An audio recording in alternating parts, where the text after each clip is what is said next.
Frankfurt, Germany, winter 1901. A frail woman shuffled down the cold streets. The frigid breeze stung her cheeks. The 51-year-old felt lost as she wandered through the crowded cobblestone walkways. She'd forgotten where she was and what she was doing. Her name was Augusta, but she had trouble remembering that, too. Her husband, Carl, touched her hand and ushered her toward a large building in front of them. Augusta asked where they were going, but Carl didn't reply. He knew she wouldn't understand if he explained. Carl hated to say goodbye to his wife, but he knew it was for the best. She wasn't well, and Carl couldn't care for her anymore. It had become too much. The forgetfulness, the accusations, and the nights full of screaming. Carl couldn't afford the best hospitals. Instead, he took Augusta to the Institution for the Mentally Ill and Epileptics. As the pair entered the lobby, Augusta became agitated. She demanded to know where they were. Carl tried to calm her, even though he knew it was no use. Luckily, the staff knew what to expect. Before Augusta could make a scene, Dr. Alois Alzheimer's aides met her and escorted her through reception. As she hobbled into the facility, Augusta turned to one of the nurses and said, "I have lost myself." Carl wondered if she'd ever be found.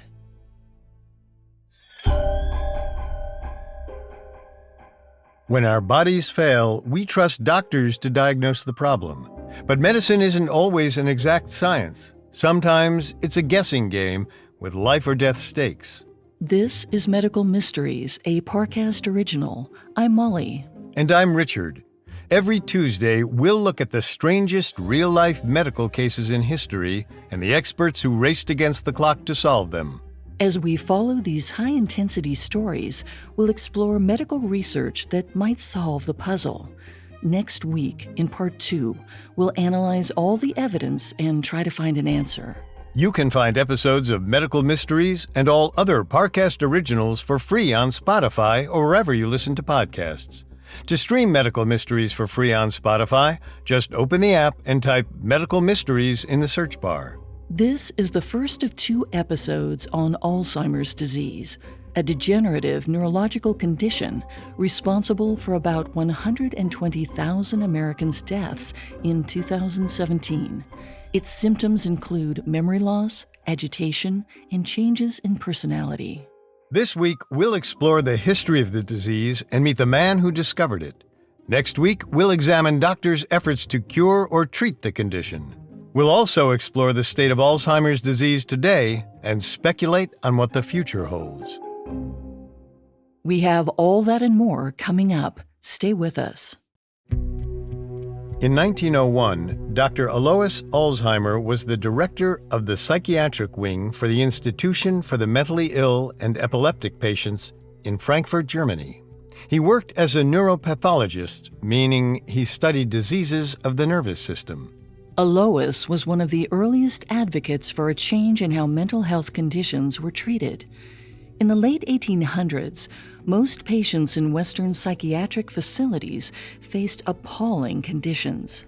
Unlike today, most doctors didn't try to diagnose mental health conditions. They treated all their patients the same way, and they didn't take the time to identify and distinguish between the different conditions involving the brain, such as bipolar disorder and dementia. All patients lived together in the same wards. Few got better because they didn't receive specialized treatment. They spent hours in restraints, even if they weren't violent. Overworked staff beat their patients. Psychiatrists experimented on them without consent. Asylums were brutal, but many doctors didn't see any point in improving their conditions. They couldn't even agree on whether neurologic or mental health conditions could be treated. There were 2 prevailing schools of thought regarding the origins of mental disorders. Sigmund Freud thought mental illnesses were purely psychological, meaning they were all in the patient's head. He treated his clients with psychotherapy, a form of therapy where patients discuss their problems to understand the underlying emotional issues. But Alois had a keen interest in anatomy. He believed there must be a biological cause for psychiatric ailments. If he could find what caused the condition, he might be able to treat it with medicine or surgery.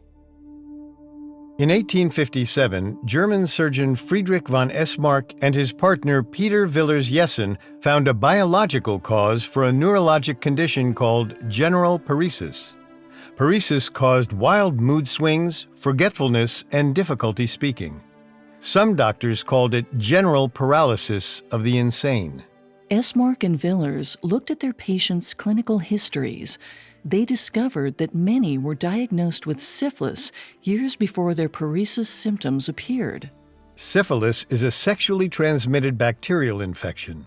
It initially causes a non-painful sore or ulcers on a patient's genitals.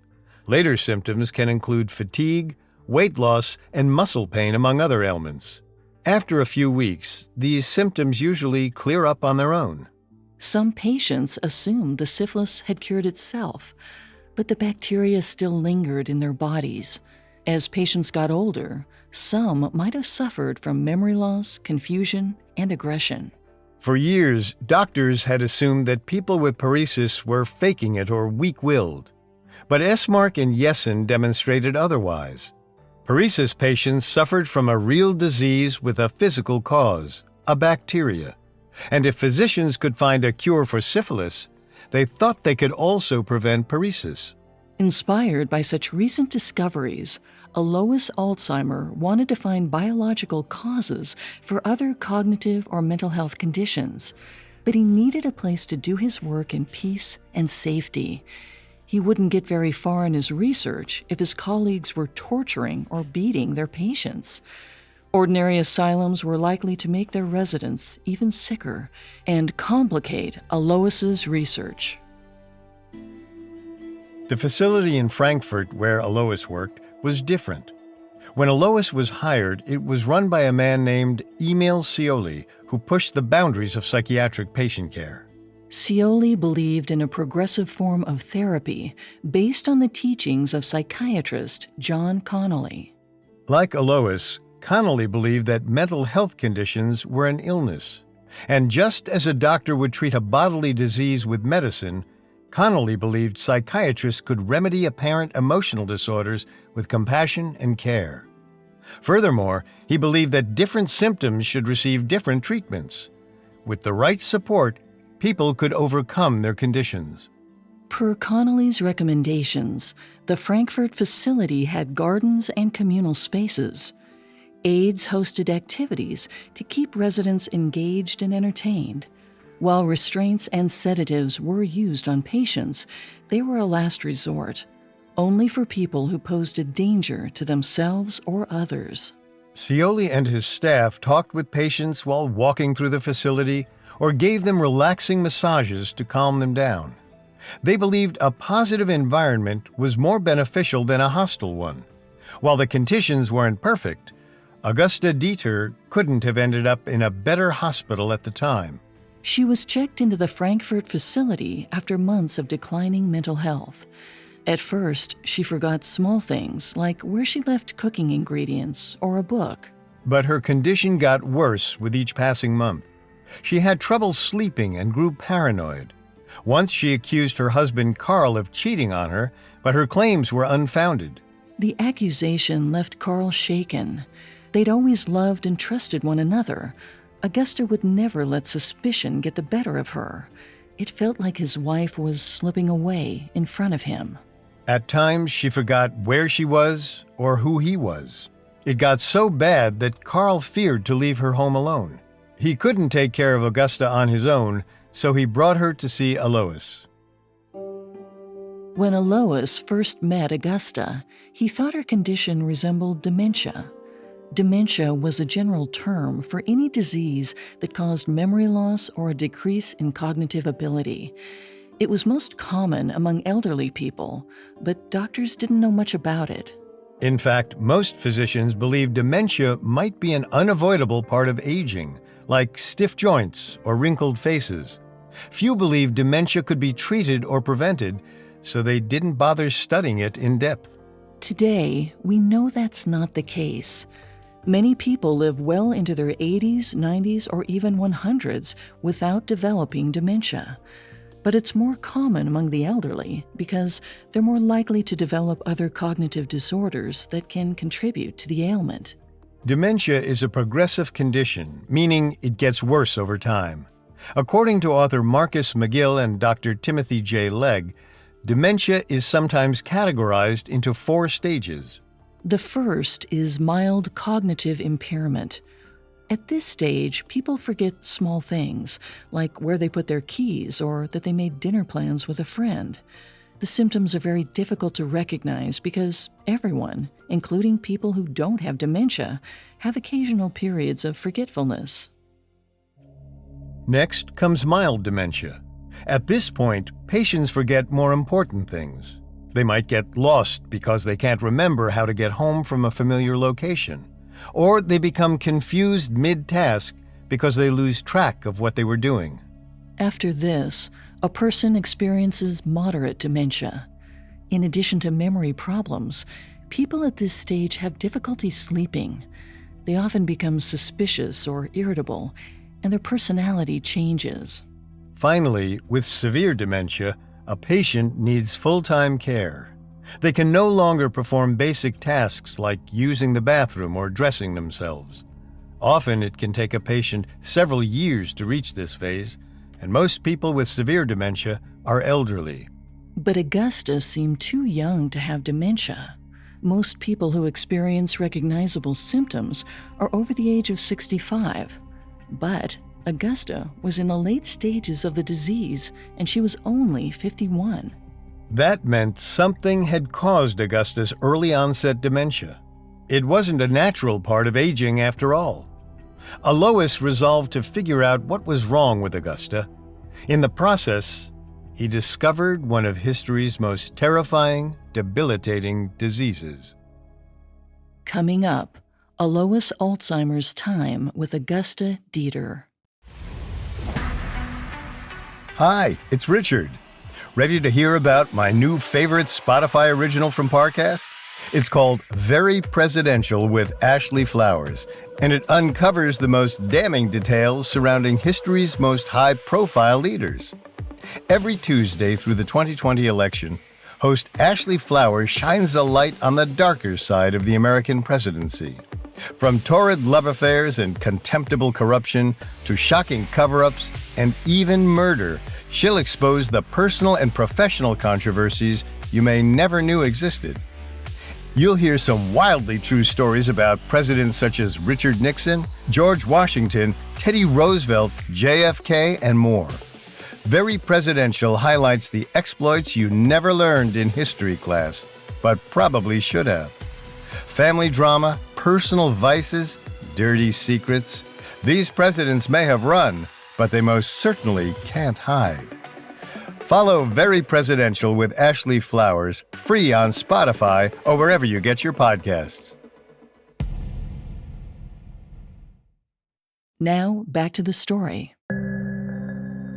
In the fall of 1901, 51-year-old Auguste Deter was checked into a mental hospital in Frankfurt, Germany. Her attending physician, Alois Alzheimer, resolved to get to the bottom of her strange ailment. During their first meeting, Alois noticed how frail Augusta looked, even though she was only 14 years older than he was.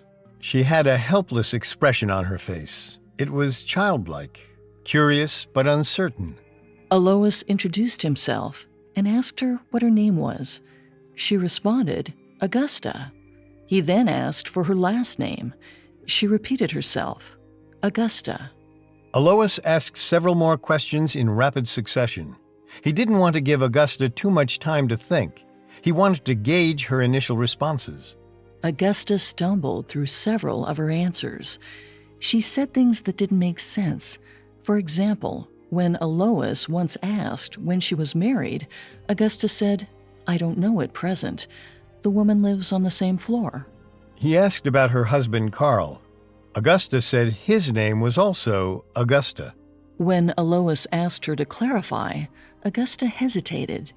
She knew she was married, but she couldn't remember her spouse's name. This must have given Alois pause. His wife had died less than a year before. He couldn't imagine forgetting someone who'd been such a major presence in his life. And he understood what Carl was going through. They were both grieving a lost spouse.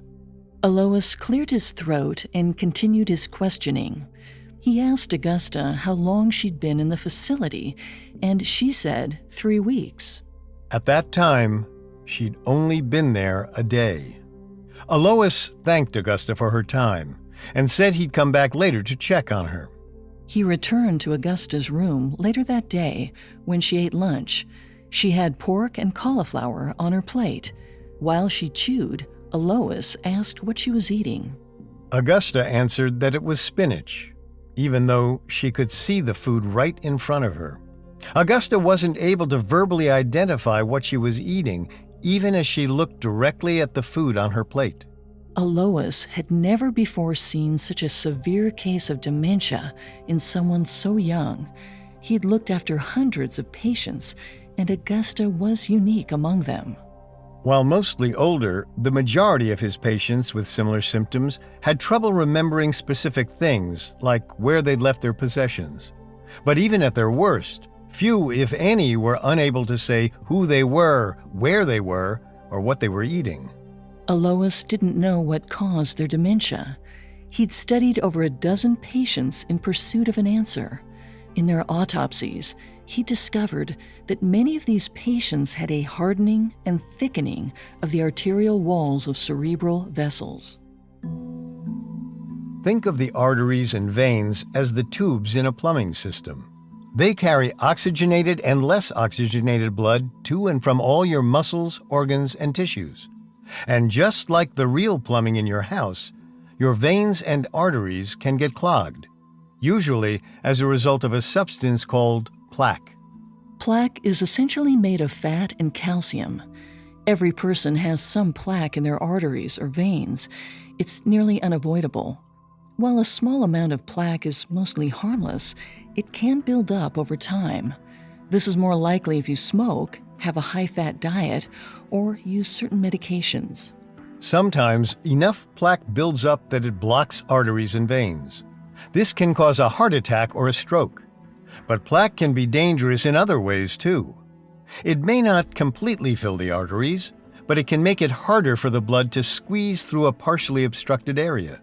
Think of when your sink is moderately clogged. The water drains out eventually, but it takes a long time. Alois believed that arterial plaque kept blood flow from the brain. The blockage wasn't enough to kill his patients, but it caused memory problems. Today, this is called vascular dementia, and it's the second most common cause of dementia. So Alois prescribed Augusta daily lukewarm baths that contained a number of beneficial minerals. The treatment, balneotherapy, was based around the assumption that heat helped blood vessels expand. In the short term, this and other treatments seemed to work. Augusta calmed down and even had conversations with her aides. But over time, her condition deteriorated again. This may be because relaxing treatments like warm baths can reduce stress and calm an irritated person. They don't actually cure dementia, but the symptoms might be less noticeable when a patient unwinds. But the regimen didn't address the core issues that plagued Augusta, so she inevitably got worse. It was time to go back to the drawing board. For the next couple of months, Alois met Augusta every day for checkups. He took detailed notes on everything from her diet to her physical complexion. He asked Augusta to read passages from books. She still remembered how to read, but would get confused between the beginning of a sentence and its end. She couldn't follow plots and often read the same passages over and over again.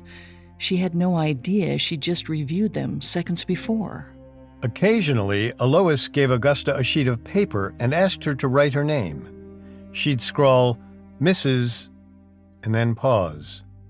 She had to ask what she was writing. Alois reminded her, please write your name.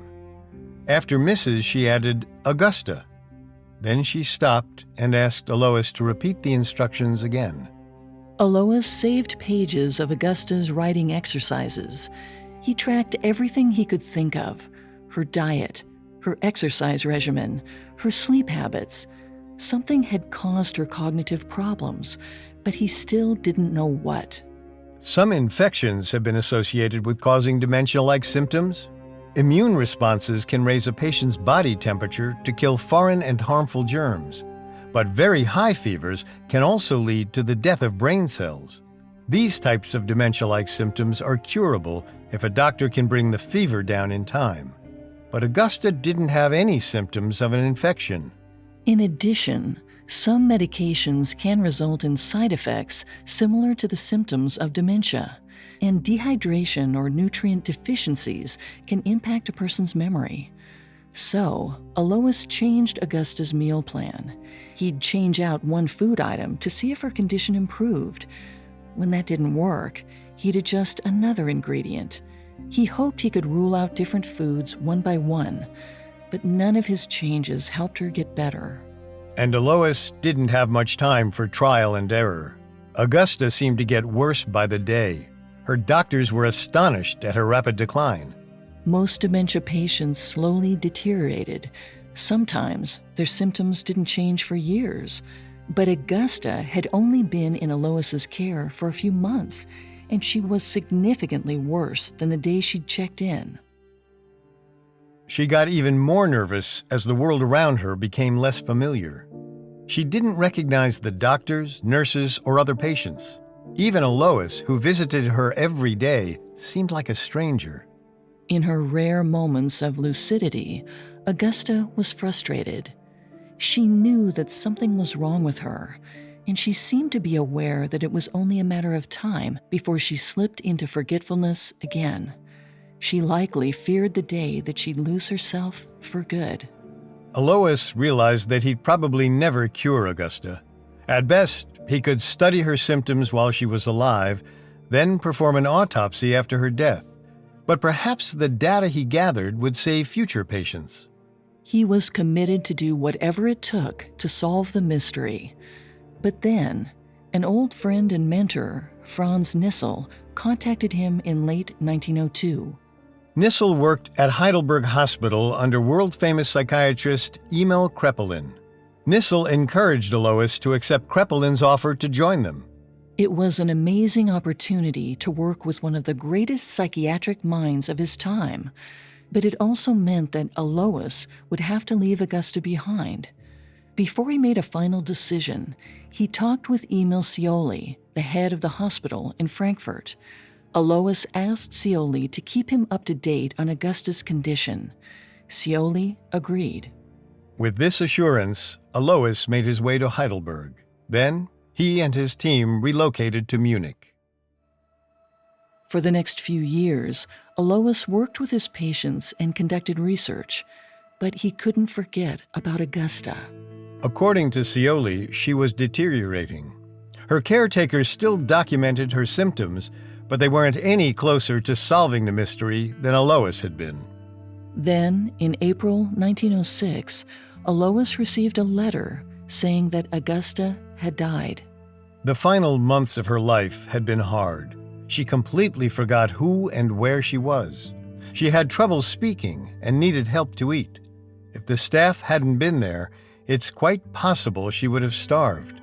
She ended up dying from an infection caused by bed sores.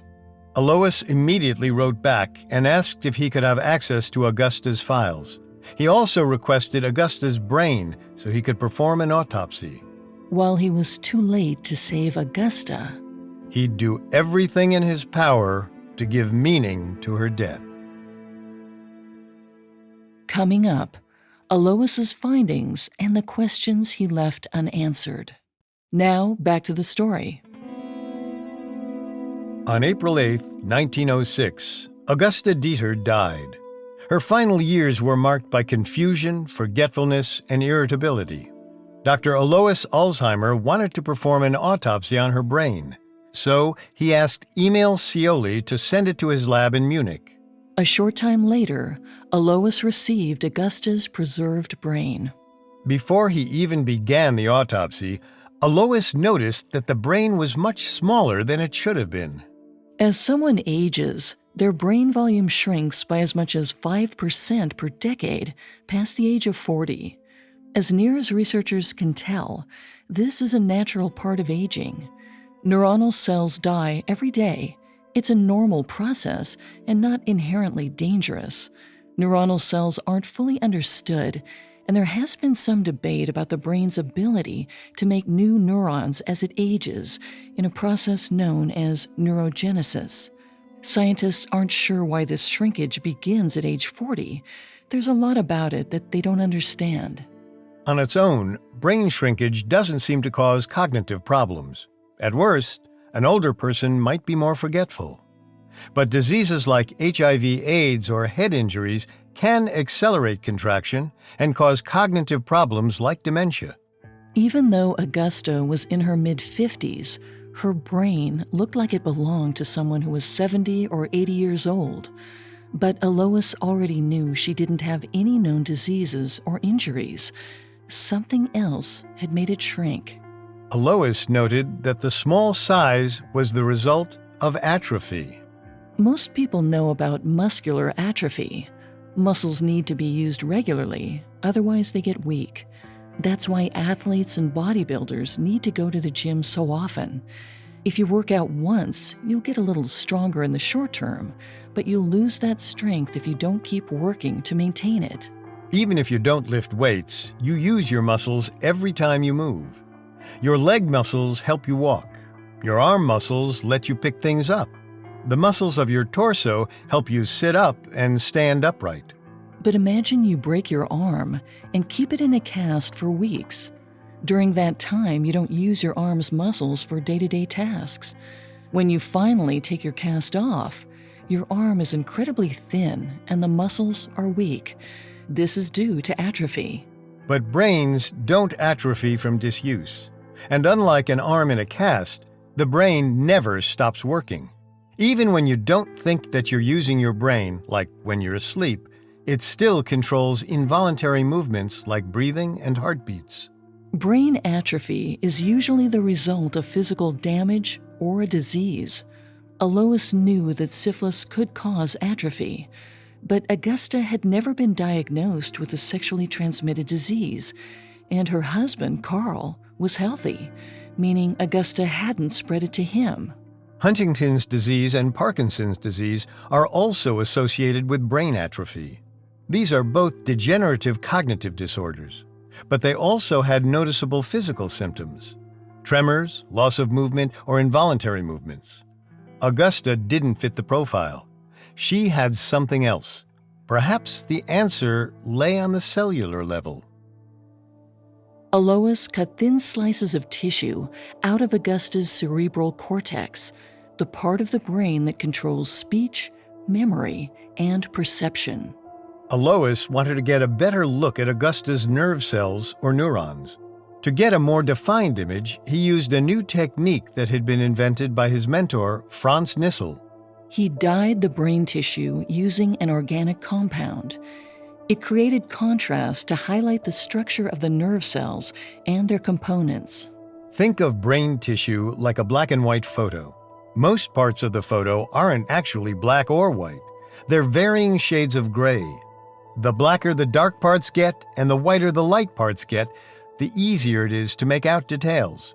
Likewise, the organic compound, cressyl violet is commonly used today, made neurons stand out from the surrounding tissue, and Alois needed the contrast to see Augusta's complicated neural circuitry. For context, there are about 86 billion nerve cells in the human brain. It's one of the most complex systems in biology. Neurons are made up of three main components. First, a nucleus in the cell body that contains DNA and is responsible for synthesizing RNA, which is eventually used in protein synthesis. Second, they have long tendrils, known as axons, that branch out into the third part, the dendrites. Think of an axon like a large river and dendrites as the smaller streams that split off at the end. Between one dendrite and the next, there is a gap called a synapse. According to the Alzheimer's Association, the average human brain contains about 100 trillion synapses. The neurons send chemical information to each other through these gaps. Trillions of synapses fire off hundreds of messages every second. This process creates a pathway for information to travel through the body. Neurons send signals to our legs to tell us to walk or to our lungs to make us breathe. These signals give our thoughts action. But Alois saw that Auguste's neurons didn't look like healthy brain cells. An unidentified material built up near her synapses. Alois initially compared the material to plaques he'd already found in dementia patients' blood vessels, but those weren't known to be outside the blood vessels. On the occasion that plaque reaches the brain's blood vessels, it blocks oxygen transportation and kills neurons. This can lead to a stroke. It can cause severe brain damage or death. But Auguste's symptoms weren't consistent with those of a stroke, meaning the alleged plaques hadn't blocked blood flow. Maybe they weren't plaques at all. In addition, Alois noticed that the possible plaques were evenly distributed near the synapses. Alois hypothesized that these plaques originated in Auguste's brain. They weren't carried from one part of her body. Some kind of chemical or biological reaction had created them. He just had to figure out what it was. As he continued searching, Alois noticed thick fibers of an odd material snaking their way throughout the neuronal cell body. They seemed to tangle together. Alois marked the resemblance of these fibers to the neurofilaments and neurotubules that make up the cell's cytoskeleton. As the name suggests, the cytoskeleton serves as the structural support for the cell, just like how your skeleton supports your body. And filaments are the bones that hold everything together. With the technology available in 1906, it was usually difficult, if not impossible, to see such minuscule components. But Auguste's were easily visible under the microscope. They were huge, and they were the wrong shape. In simple terms, the neurofilaments and neurotubules, sometimes referred to as neurofibrils, aren't just the bones of the cell. They're also a highway that the cells use to move nutrients to where they're needed. In a healthy person, fibrils form straight, direct lines. But Auguste's neurofibrils were curved and tangled. There was no direct route from one side of the cell to the other. And if the cell couldn't get the nutrients it needed, it died. If enough cells died, the harmful effects of brain atrophy would become visible. In other words, the enlarged and misshapen fibrils had strangled Auguste's neuron cells. That had contributed to her dementia. Alois knew that this was a huge breakthrough. He discovered a link between Auguste's biology and her cognitive condition. He demonstrated that dementia had a physical cause. But there was more to study. He didn't know why her fibrils were so big. He also didn't know how the fibrils related to the plaque-like material or where it had come from. He needed to share his discovery with the best minds in medicine so they could build on his research. On November 3, 1906, Alois presented his findings at the 37th Conference of Southwest German Psychiatrists in Tübingen. He talked about Auguste's case and called her condition presenile dementia. He discussed her neurofibrillary tangles and the apparent buildup of plaques near the synapses in Auguste's neurons. Alois was sure that everyone would applaud him for this breakthrough. But no one in the room seemed to care. His presentation barely made a ripple, let alone a splash. But Alois didn't give up. He continued his research. Over the next several years, Alois monitored 4 other patients who had similar conditions to Augusta. His second important dementia patient was a 54-year-old man named Johann F. When Johann arrived in Alois's care, he was disoriented and scared. He had trouble remembering simple things like his last name or where he was. Alois monitored him for 3 years from 1907 until his death in 1910. Alois found something interesting during Johann's autopsy. While Johann's symptoms were very similar to Augusta's, his neuronal cells were different. He had a buildup of plaques outside the cell, but no neurofibrillary tangles within the cell. That led to a new theory. The condition could be caused by plaques or neurofibril deposits. Some patients had both, but some only had one or the other. That was very unusual. Many diseases have a single root cause. Alois's mentor, Emil Kraepelin, was astonished when he heard about Alois's findings with Johann F. But he reviewed the research and didn't see any errors. It seemed the condition had two separate causes. Within a year, Kraepelin had included Alois's findings in an updated version of a psychiatric textbook. He named the disease after Alois Alzheimer. Alois spent the rest of his life studying Alzheimer's disease, but he never discovered what caused it. He died on December 19, 1915, the mystery still unsolved. But his research taught modern medical professionals how to recognize the condition. Unfortunately, it's still difficult to diagnose. Physicians can't remove a slice of a living patient's brain to look for neurofibrillary tangles or plaques. Instead, they have to diagnose by exclusion, meaning doctors have to rule out everything else until Alzheimer's disease is the only remaining possibility.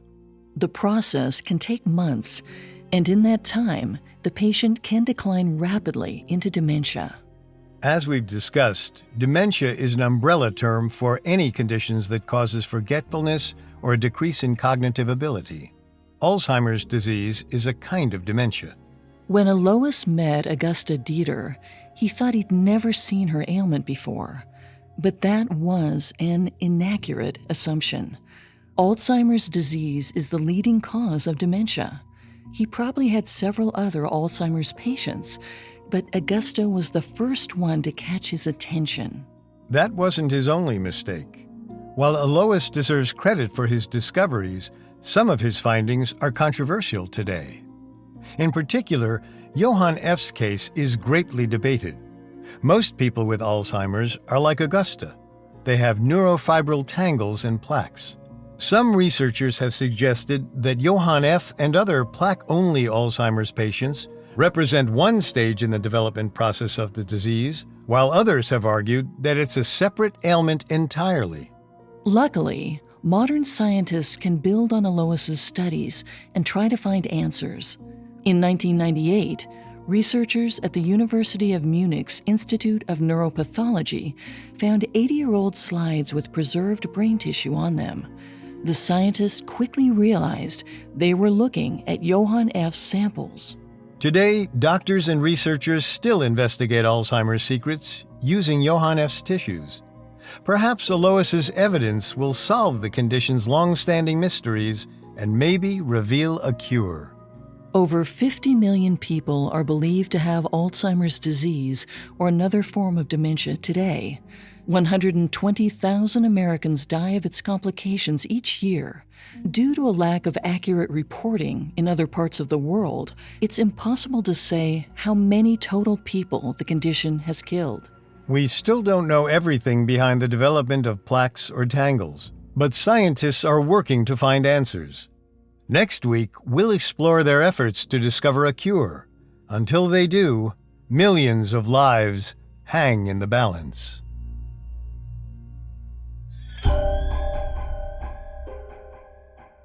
Thanks for listening to Medical Mysteries.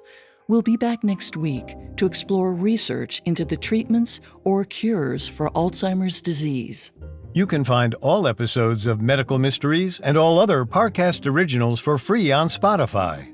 Not only does Spotify already have all of your favorite music, but now Spotify is making it easy for you to enjoy all of your favorite Parcast originals, like Medical Mysteries, for free from your phone, desktop, or smart speaker. To stream Medical Mysteries on Spotify, just open the app and type Medical Mysteries in the search bar.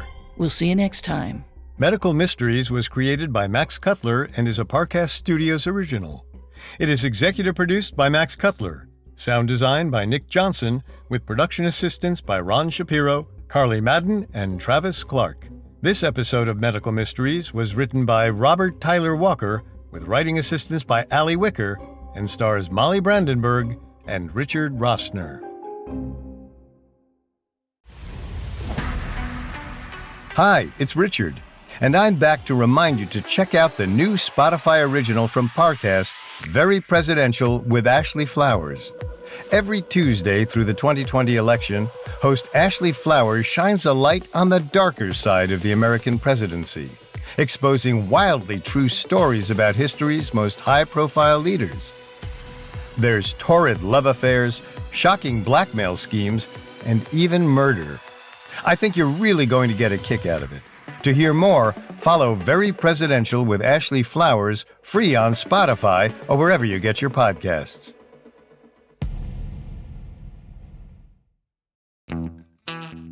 Glen Campbell had a storied musical career. Beginning with his heyday in the late 1960s and 70s, he'd won 6 Grammy Awards by 2017 and had sold over 50 million country music records worldwide. In 2004, he was entering the twilight years of his life. The 68-year-old was ready to slow down and spend more time with his family, but he wasn't quite ready to stop making new music. However, something about the artist seemed off. For one, he was becoming increasingly dependent on his wife, Kim, and his train of thought often derailed, stopping mid-conversation to recall something he'd just said. Then, one day out of the blue, Campbell asked Kim what a garage was after being told to look for something there. At first, she thought her husband was kidding. They had lived in the house for almost a decade. But then, Kim realized he was serious. It was slip-ups like these that terrified Campbell's family. In 2011, Kim finally took her husband to see a doctor from the world-renowned Mayo Clinic in Rochester, Minnesota, to diagnose the problem. The Campbells met with neurologist Dr. Ronald Peterson. A few tests later, Peterson gave them some of the worst news imaginable. Glen was suffering from Alzheimer's disease. What's more, he was deteriorating fast. All of his music, his memories, moments spent with his family, would soon slip away. And modern medicine was still struggling to find a cure that could stop it.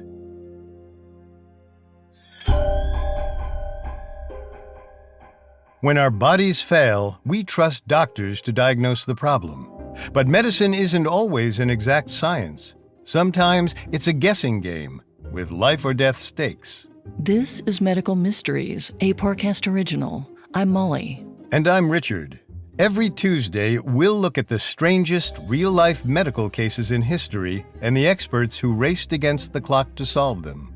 You can find episodes of Medical Mysteries and all other Parcast originals for free on Spotify or wherever you listen to podcasts. To stream Medical Mysteries for free on Spotify, just open the app and type Medical Mysteries in the search bar. This is our second episode on the degenerative neurological condition known as Alzheimer's disease. Last week, we investigated the complex history of the disease and its preliminary causes, as discovered by German psychiatrist and neuropathologist Alois Alzheimer. This week, we'll explore the journey many Alzheimer's patients are on. We'll dive into the breakthroughs being made today and whether patients can anticipate a cure.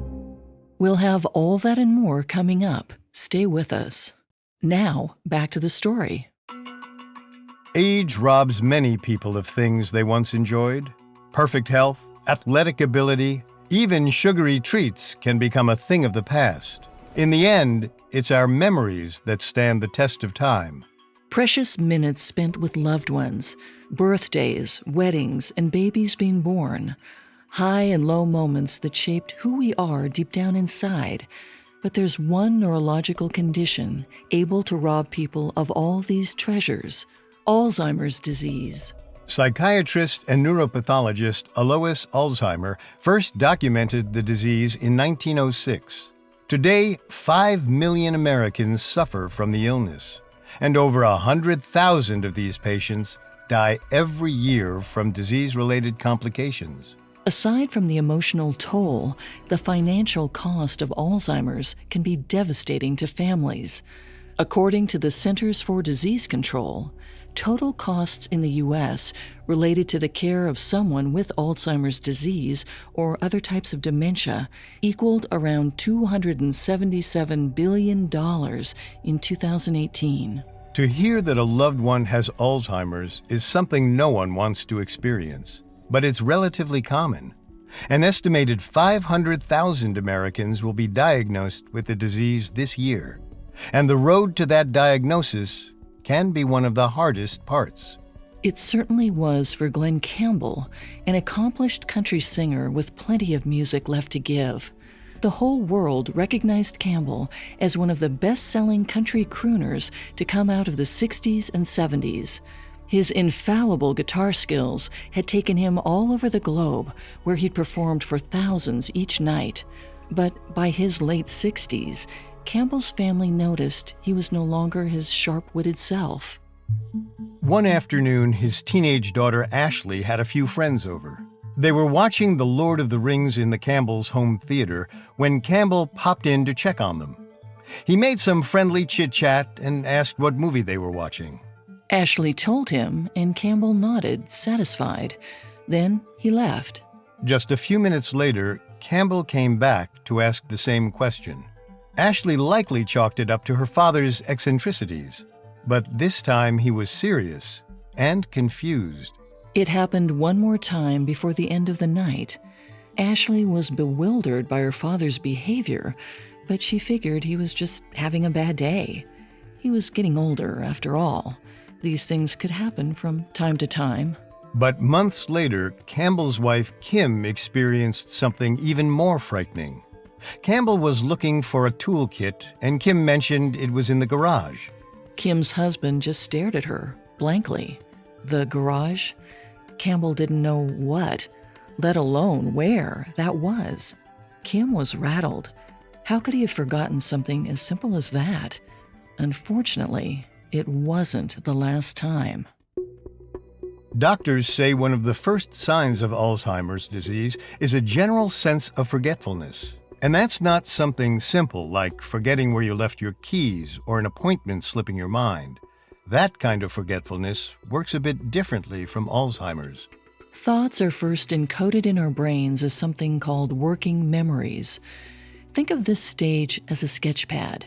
It's temporary, only necessary for quick functions like, where did I leave my cell phone? When our brain deems the memory important enough, and when the memory is attended to often enough, the brain will then encode it into a long-term memory.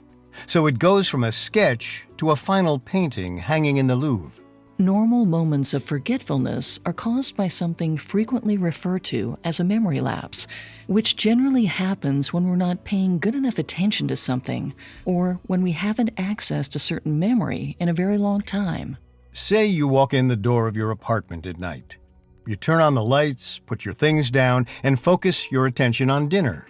You aren't recording the sketch of where you set everything down because your brain was focused on another task, like what temperature to set the oven at. Researchers say that early signs of Alzheimer's are far more troubling than an ordinary memory lapse. Instead, they're a lot like the ones we saw in Campbell's case. When a patient with Alzheimer's loses their keys, they don't typically turn up on a dresser or a table. Instead, they appear in unexplained locations, like the refrigerator. And when they're found, a patient might immediately forget the next step, like what those keys go to. Essentially, that painting that once hung in the Louvre, the one that says keys don't belong in refrigerators, now seems to be missing. It's a big problem, but ultimately, it all comes down to tiny neurons. Neurons are the messenger cells of the human body. When memories are created in a healthy mind, they form unique pathways between certain neurons.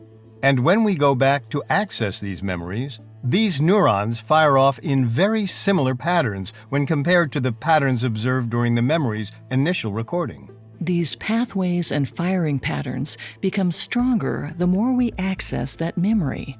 They are also stronger if the moment was significant to us. That's why we find ourselves reliving many of these same memories, especially things that were special or tragic in our past. One of the first things to go in Alzheimer's patients are their short-term memories. And that's because those neuron pathways are still patchy dirt roads. They're not as frequently traveled as our long-term memories, which are more like highways. It's for this same reason that patients also experience mood swings.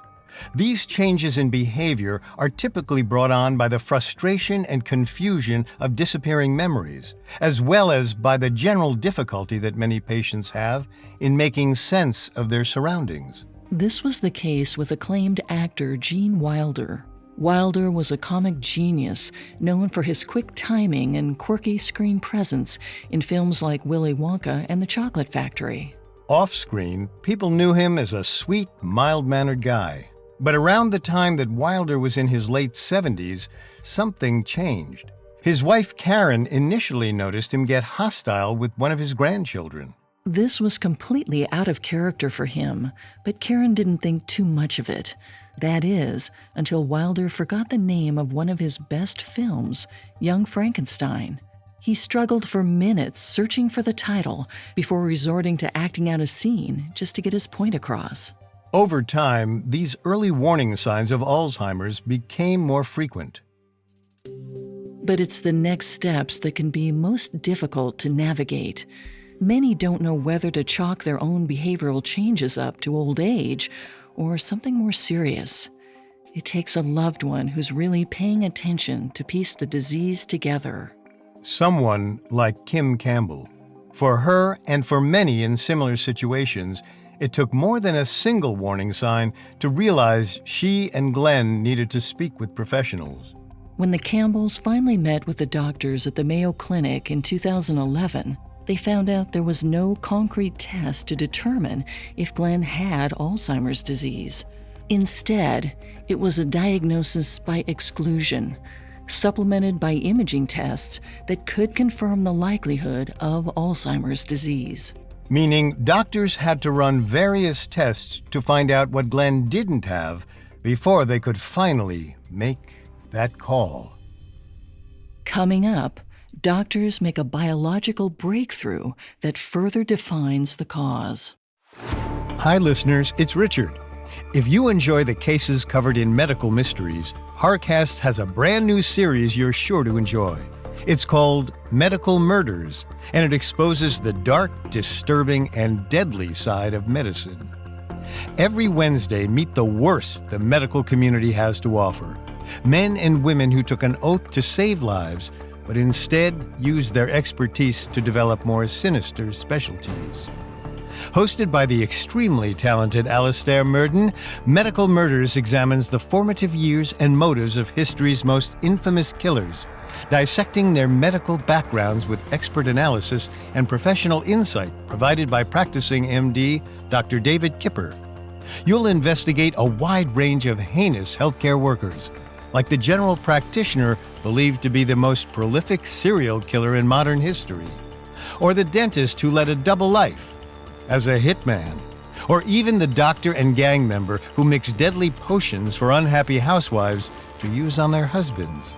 When it comes to these true crime stories, the only thing the doctor ordered is murder. Follow Medical Murders free on Spotify or wherever you get your podcasts. Now, back to the story.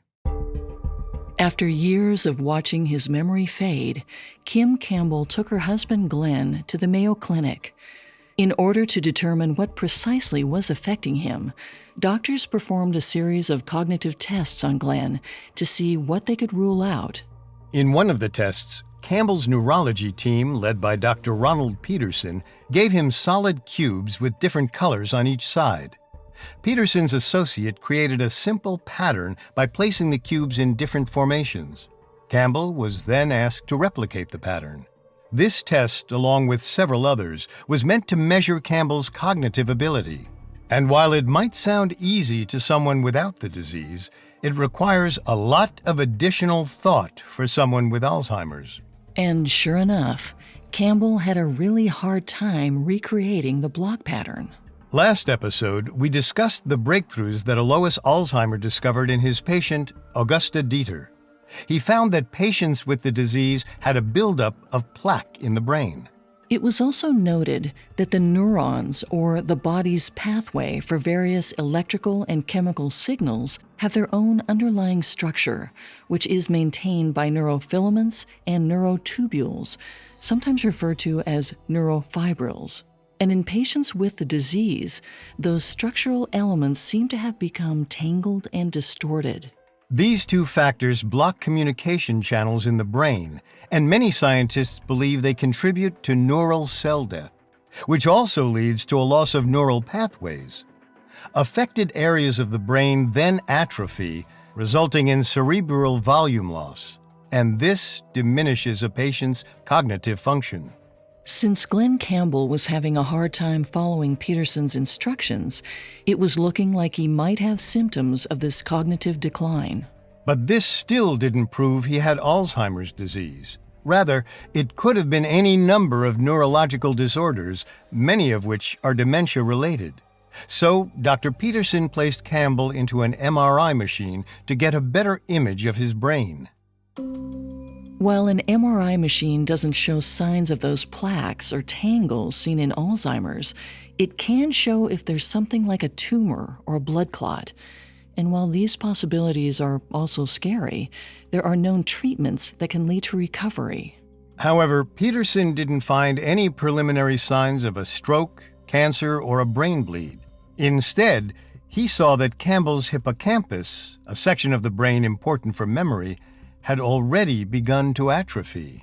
Following another series of imaging tests, Peterson could be confident in his diagnosis. Glenn had Alzheimer's disease. Patients like Campbell are often given 3 to 11 years to live. While the disease isn't attacking the body directly, cognitive function plummets, which also affects unconscious cell memory, like remembering how to swallow food or breathe. The body gradually becomes weaker, unable to fight off infections. Death is the eventual toll. But maybe Alzheimer's doesn't have to be a death sentence. In 1975, researchers finally discovered an important piece of the puzzle, one that could help pave the way to treatments and cures by showing why neurons break down in the first place. Scientists found that neurofibrillary tangles, the skeletons of the neurons, were made up of something called tau protein. These proteins are essential building blocks of what are known as microtubules, which are one of the transport systems of the neuron, moving key substances and nutrients throughout the cell. Tau proteins, in part, account for the proper structure of the microtubules. However, in people with Alzheimer's disease, the proteins are misfolded, causing the tubules to collapse.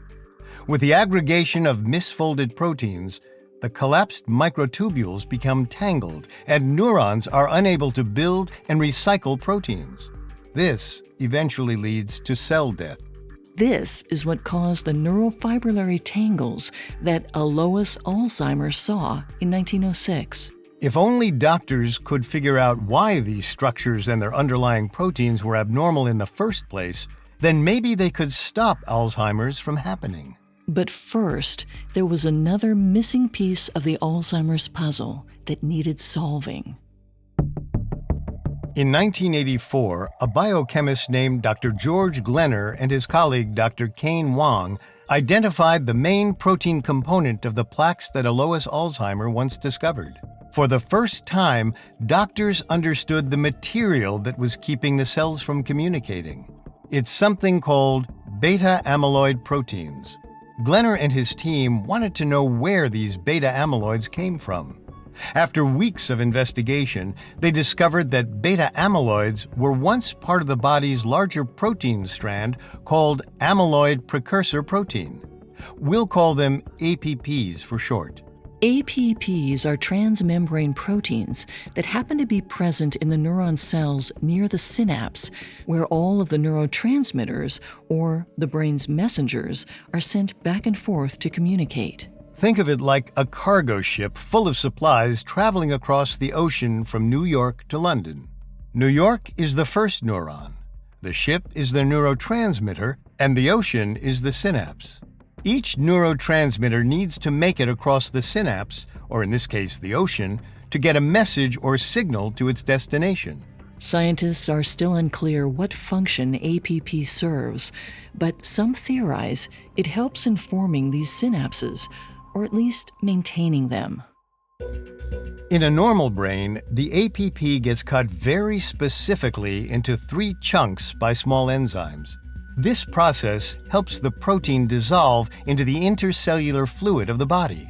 However, in someone with Alzheimer's, there's a problem.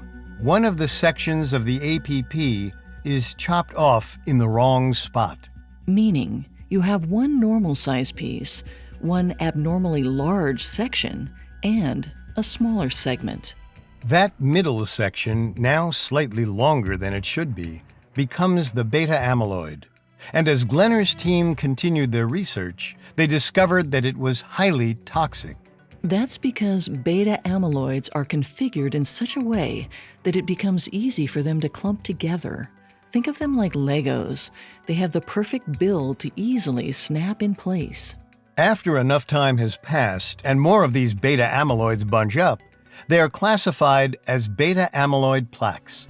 And sure enough, these proteins gunk up the synapses, making it impossible for neurotransmitters to communicate. It's kind of like the ocean, or the synapse, is being polluted with a whole bunch of oil or trash, or in this case, the beta amyloid. It then makes it harder for the boats, or the neurotransmitters, to travel across the ocean. And when the neurotransmitters aren't working, the neurons, or say New York and London, can't get their critical messages. This discovery by Glenner and his team at UC San Diego led to something called the amyloid cascade hypothesis. In this theory, researchers believe that at a certain point, enough beta amyloid accumulates in the synapses to reach a devastating tipping point, kind of like an unstoppable oil spill, one that triggers the onset of Alzheimer's symptoms. However, researchers have found that plaques don't just arrive all at once. They build up for decades, starting sometimes as early as age 30 or 40. This means that while Gene Wilder and Glenn Campbell were living perfectly normal lives, their brains might have been slowly leaking this toxic substance into their synapses. It made it more and more impossible for ships, or neurotransmitters, to get across the ocean, and instead they sink and die. Now the neurons are left without any information, so they start dying as well, and the cognitive ability of a patient gradually dies with them. In the cases of Glenn Campbell or Gene Wilder, this is when their first serious symptoms started to show up. In Campbell, it could have been on display when he forgot the lyrics to some of his famous songs that he'd performed hundreds of times. For Wilder, it was forgetting the name of a movie he was in, or his outburst, likely caused by his confusion. Unfortunately, many doctors have thought that once this process starts, there's no way to stop the decline, no way to plug the devastating oil spill. But researchers like Glenner are searching for ways to halt and potentially reverse the buildup of these beta amyloids before they gunk up the mind's ocean. Fortunately, there are a few hopeful signs on the horizon. Just where they'll lead, though, is anyone's guess. Coming up, we'll discuss current Alzheimer's treatments. Now, back to the story. In the 1980s, scientists furthered Alois Alzheimer's discovery by pinpointing the primary components of the damaging plaques that caused the disease. This breakthrough should have brought the medical community one step closer to a cure. But science still struggles to find the best solution. Meanwhile, thousands die from complications related to Alzheimer's disease each year. Anywhere between 4 to 10 years after a diagnosis, patients lose their sense of independence. Their memories are long gone, and their loved ones must often play the role of caretaker. But to someone suffering from Alzheimer's, even a spouse or child can seem like a complete stranger. Still, there can be good days. The musician Glenn Campbell, for example, decided to announce his diagnosis to the world in 2011. He also said he was going on one final tour. It was unprecedented that anyone with his condition would do something so ambitious. By this point, Campbell's short-term memory was fickle. He had trouble with names and often forgot what disease he was diagnosed with. And yet, he was determined to do this one last tour with his family by his side. Campbell traveled from coast to coast performing, and the process wasn't easy. He needed a teleprompter with him on stage to help remember the words to his songs. On several occasions, he'd play the same song again right after he'd finished it.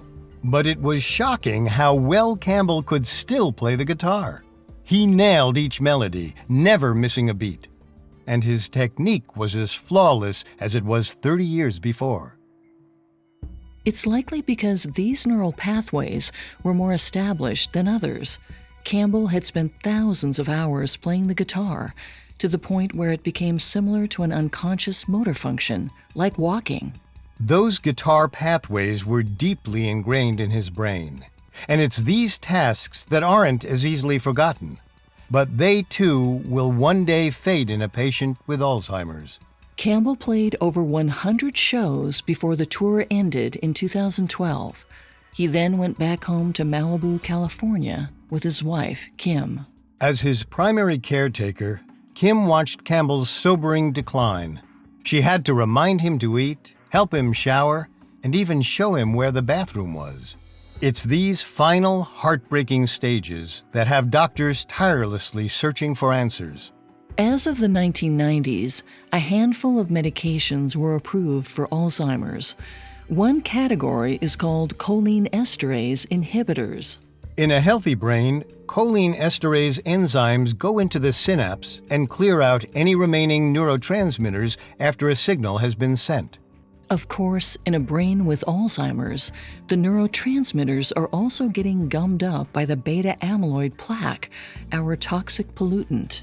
Choline esterase inhibiting drugs combat this problem by blocking the choline esterase enzymes that would normally clear out excess neurotransmitters. By doing so, the drugs help increase the amount of neurotransmitters in the synapse. The theory is, if you increase the numbers of neurotransmitters, you increase the odds that the signal makes it through. These drugs seemed like a promising start. But over time, researchers discovered they were like putting a Band-Aid over a crack in a dam. The medications work for a short amount of time, and patients find themselves thinking a little more clearly. But the relief is only temporary, usually between 6 to 12 months. Besides, memories that have already been lost don't come back. These drugs can't revive dead neurons or reopen lost pathways, and ultimately, they won't stop the progression of the illness. Today, researchers are looking to find drugs that will stop beta-amyloid from forming entirely, or even reverse buildups that already exist. Currently, there are dozens of different drugs in development. Some of the most promising studies are focused on the secretase enzymes, which chop up the APP protein. The hope is that by altering this enzyme, it will slice up the APP differently, thus avoiding the aggregation of beta-amyloids, those tiny miscut pieces altogether. Between 2002 and 2012, 244 different compounds were tested. Out of those, only one drug made it through clinical trials. But ultimately, these drugs have rarely seen success in treating patients. The ideal solution is really to give people the desired medication before the plaque starts to build up. But of course, there hasn't been a surefire way to anticipate if someone is at risk for one day getting Alzheimer's. To put it simply, unless everyone takes the drug, there's no way to stop it. However, even now, researchers are closing in on the ability to detect Alzheimer's well before it presents any noticeable symptoms. As a successful Alzheimer treatment remains a mystery, though, the desired progress will likely be agonizingly slow, which is why patients such as Glenn Campbell and Gene Wilder had to suffer through the final stages of this devastating disease. Unlike Campbell, Wilder kept his diagnosis a secret from the world. Only his family was aware of his condition. Meanwhile, the simplest tasks became a challenge for him. One day, Karen noticed that Wilder's wrist was covered in scratches.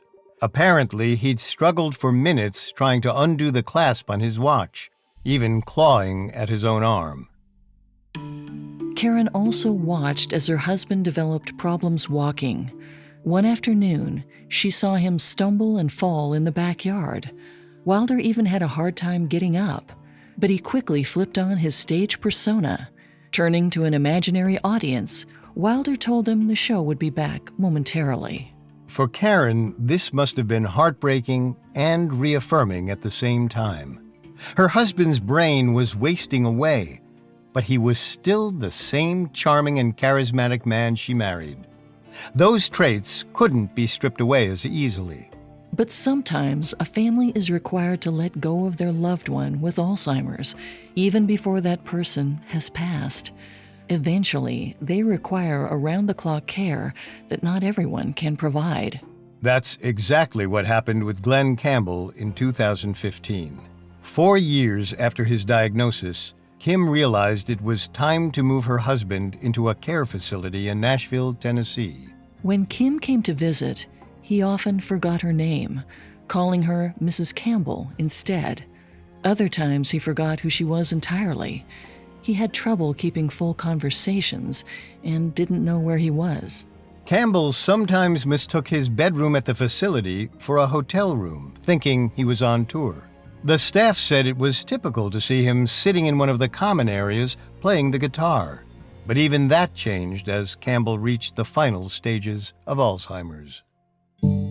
As we mentioned earlier, people with Alzheimer's don't directly die from the disease, but they do typically die from complications related to it. Most patients develop an infection. In many cases, this happens when someone with Alzheimer's forgets how to eat due to severe brain atrophy. Basic skills are lost, and food easily goes down the wrong tube into the windpipe. This can cause an infection in the esophagus and lungs. At this point, the patient's body is already weak from a lack of activity, and their immune system struggles to fight off the infection. Even common colds are a threat. Others suffer complications from bed sores. If someone lies too long in one position, wounds form. They can appear quickly and are hard to treat, and in some cases, a patient's body is too weak to fight back. But for some Alzheimer's patients, the end of the road is especially bleak. Glenn Campbell passed away on August 8, 2017, at the age of 81. His brain had lost its ability to send out signals for the most basic functions, and at one point, Glenn Campbell forgot how to breathe. It was a sobering example of Alzheimer's toll.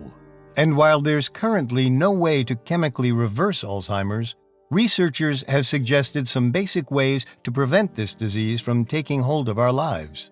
A good diet, an active cardio lifestyle, and plenty of sleep all might help safeguard against the illness.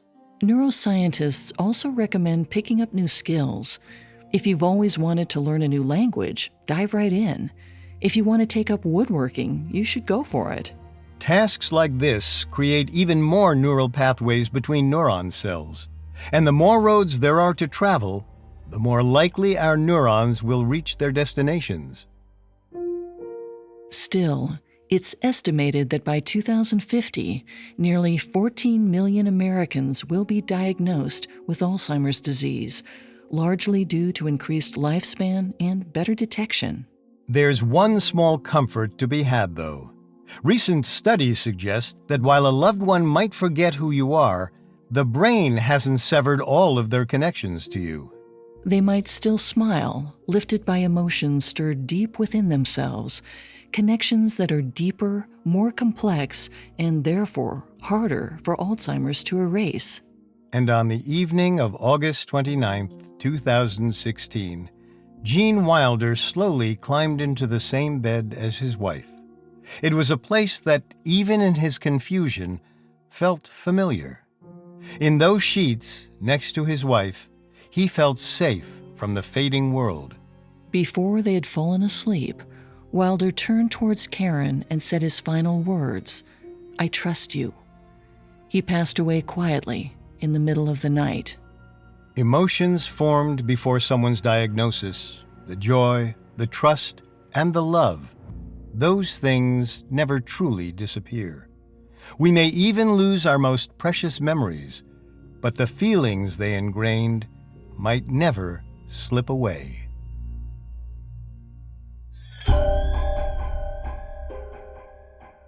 Thanks for listening to Medical Mysteries. For more information on Alzheimer's disease, amongst the many sources we used, we found the Mayo Clinic and the Alzheimer's Foundation extremely helpful to our research. You can find all episodes of Medical Mysteries and all other Parcast originals for free on Spotify. Not only does Spotify already have all of your favorite music, but now Spotify is making it easy for you to enjoy all of your favorite Parcast originals, like Medical Mysteries, for free from your phone, desktop, or smart speaker. To stream Medical Mysteries on Spotify, just open the app, tap Browse, and type Medical Mysteries in the search bar. We'll see you next time. Medical Mysteries was created by Max Cutler and is a Parcast Studios original. It is executive produced by Max Cutler, sound design by Anthony Valsic, with production assistance by Ron Shapiro, Carly Madden, and Travis Clark. This episode of Medical Mysteries was written by Robert Tyler Walker, with writing assistance by Allie Wicker, and stars Molly Brandenburg and Richard Rossner. Killer nurses, deranged doctors, mad scientists. This series has it all. Don't forget to check out the new Parcast original, Medical Murders. Every Wednesday, meet the worst the medical community has to offer. Men and women who took an oath to save lives, but instead used their expertise to develop more sinister specialties. If you're a fan of Medical Mysteries, you're going to love it. Follow Medical Murders free on Spotify or wherever you get your podcasts.